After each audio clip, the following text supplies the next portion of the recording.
فرعون پیے 750 تا 719 قبل مسیح۔ قدیم مصر کی تاریخ میں 8ویں صدی قبل مسیح ایسا وقت تھا جب یہ عظیم ریاست حاکم سے محکوم میں تبدیل ہو گئی تھی۔ وہ ریاست جس نے دنیا بھر میں کئی علاقے فتح کر کے انہیں اپنی کالونیاں بنایا تھا، خود کالونی کا درجہ اختیار کر گئی تھی۔ مصر کو کالونی بنانے کے کام کا آغاز 8ویں صدی قبل مسیح میں کش نامی ریاست کے بادشاہ کاشٹا نے شروع کیا، مگر اسے منطقی انجام تک اس کے بیٹے پیے نے پہنچایا۔ آخر پیے نے یہ کارنامہ کیسے سر انجام دیا، وہ پورے مصر کو فتح کرنے میں کیسے کامیاب ہوا، اس کی جنگی حکمت عملی کیا تھی، اس ویڈیو میں ان تمام سوالوں کے جواب آپ کے سامنے رکھیں گے۔ چینل کو سبسکرائب کر دیں اور گھنٹی کا نشان دبا دیں تاکہ آپ تک ہماری دلچسپ اور معلوماتی ویڈیوز بر وقت پہنچتی رہیں۔ دوستو، پیے افریقہ میں موجود کش نامی ریاست کا بادشاہ تھا۔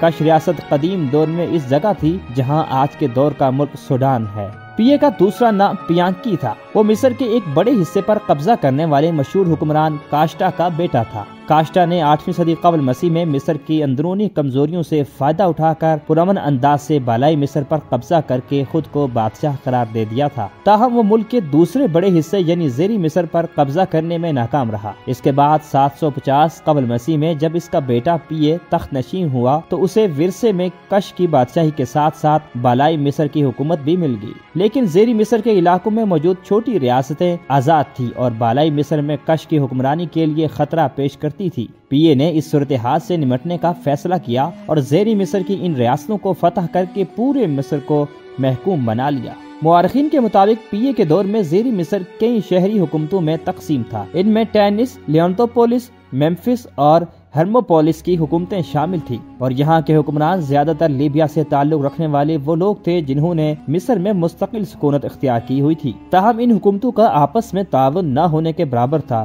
اور آپس میں لڑتی رہتی تھی۔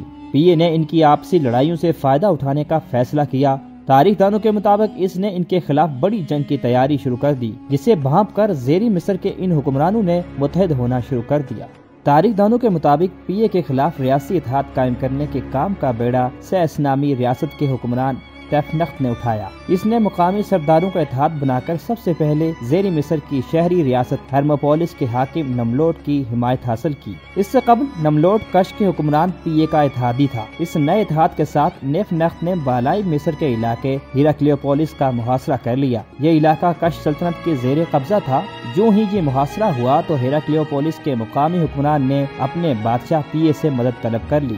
کہا جاتا ہے کہ ہیراکلیوپولس کی اس درخواست کے بعد پیے نے فوری طور پر فوج کو جمع کر کے جنگ کی تیاریاں شروع کر دی۔ وہ کش کے دارالحکومت نپاٹا سے اپنے زیر قبضہ علاقے بالائی مصر پہنچا۔ یہ وہ موقع تھا جب بالائی مصر کے سب سے اہم مذہبی شہر تھیبس میں اوپیٹ فیسٹیول منایا جا رہا تھا۔ یہ مصریوں کا مذہبی تہوار تھا جسے ہر برس منایا جاتا تھا۔ اس اہم مذہبی موقع پر اس نے اپنی جنگی مہم کو مقدس جنگ کے طور پر پیش کیا اور اپنے سپاہیوں کو حکم دیا کہ وہ جنگ میں جانے سے پہلے خود کو پاک کر لیں۔ مورخین کے مطابق جنگ پر روانگی سے قبل پیے نے مصر کے سب سے عظیم دیوتا امن کی خدمت میں قربانیاں پیش کی اور اپنے سپاہیوں کے حوصلے اور جذبے کو بڑھانے کے لیے زوردار تقاریر کی۔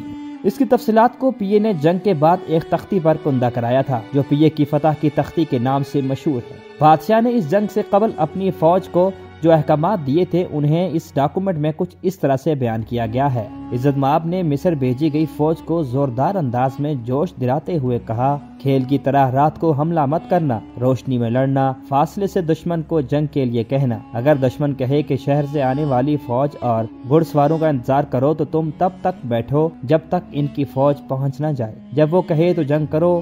مزید بھی اگر دشمن کے دستے کسی اور شہر میں ہوں تو انہیں ان کا انتظار کرنے دو۔ جان لو کہ امن وہ دیوتا ہے جس نے ہمیں بھیجا ہے، اور جب تم لوگ تھیبس شہر پہنچو تو وہاں کارنک میں موجود مقدس مندر جانے سے پہلے پانی میں جاؤ، خود کو دریا میں صاف کرو، اچھے کپڑے پہنو، کمان رکھ دو، تیر نکال لو، بڑائی پر شیخیاں نہ بگارو۔ جو امن دیوتا سے بے خبر ہو چاہے وہ طاقتور ہو تب بھی اس کی کوئی قوت نہیں ہوتی، کیونکہ وہی کمزور کو طاقت بخشتا ہے، وہ قلیل لوگوں سے کثیر افراد کو شکست دلواتا ہے، 1000 کو پکڑ لیتا ہے۔ اس کی قربان گاہ کا پانی خود پر چھڑک لو اور اس کے سامنے زمین کو بوسہ دے کر التجا کرو کہ ہمیں رستہ دیجیے، ہم آپ کے مضبوط بازو کے سائے میں لڑ سکیں۔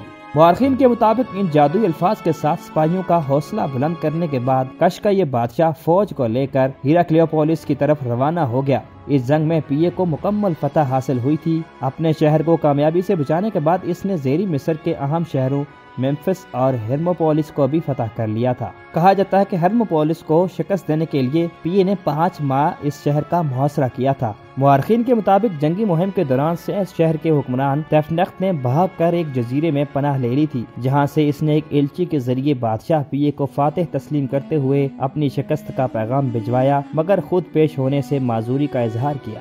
تیفنخت کے اس پیغام کو بادشاہ نے اپنی فتح کی تختی کا حصہ بنایا۔ اس کے الفاظ کچھ اس طرح سے ہیں: آپ پر سلامتی ہو، میں شرمندگی کے ان دنوں میں آپ کے چہرے پر نظر نہیں ڈال سکتا، میں آپ کے غصے کا سامنا نہیں کر سکتا کیونکہ میں جناب کی بڑائی سے خوفزدہ ہوں۔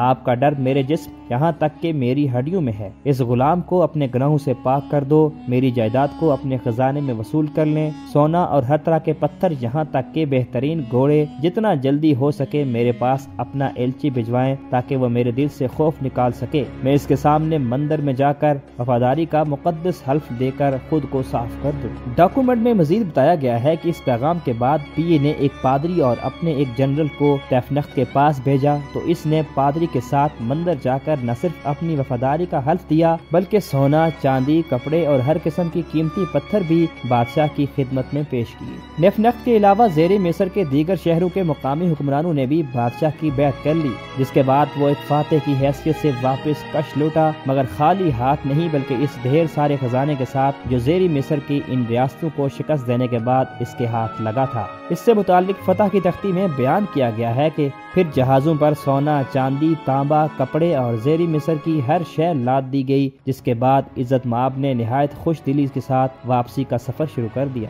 یوں پی اے نے اپنے باپ کے مشن کو مکمل کر دیا اور پورا مصر کش ریاست کی حاکمیت میں آ گیا۔ وہ کش جو صدیوں تک مصر کے قبضے میں رہا تھا، جس کو لوٹے گئے خزانوں پر مصری قوم پلتی رہی، لیکن اب ماضی کے یہ عظیم سلطنت کش کے قبضے میں تھی۔ پی اے نے یہ کارنامہ اپنے اقتدار کے 20ویں برس سر انجام دیا تھا۔ انسائکلوپیڈیا بریٹینیکا کے مطابق وہ 719 قبل مسیح تک حکومت میں رہا۔ دوستو، تو یہ تھی کش سلطنت کے بادشاہ پی اے کی کہانی، جس نے پورے مصر کو محکوم بنا لیا تھا۔ امید ہے آپ کو ہماری یہ ویڈیو پسند آئی ہوگی۔ انشاءاللہ اگلی ویڈیو میں قدیم مصری تہذیب کے بارے میں مزید دلچسپ اور حیرت انگیز معلومات آپ کے سامنے رکھیں گے۔ تب تک کے لیے اللہ حافظ۔